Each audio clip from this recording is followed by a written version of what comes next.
To redeem your U.S. Bank credit card rewards, you can choose from a direct deposit, statement credit, or gift card. The redemption process begins on the U.S. Bank website, where you'll click the login button located in the top right corner.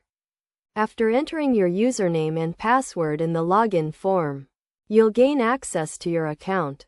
From the main screen, locate the credit card for which you want to redeem rewards and click on the Redeem option.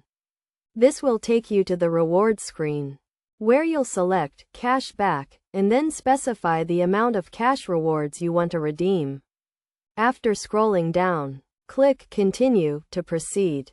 You'll then be prompted to choose how you want to receive your cash back, either as a statement, credit, or a deposit into your U.S. Bank checking account. Once you've made your selection, click Redeem My Cash Rewards and verify all the details.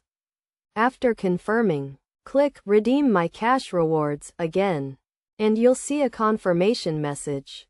From there, you just have to wait for the money to be processed.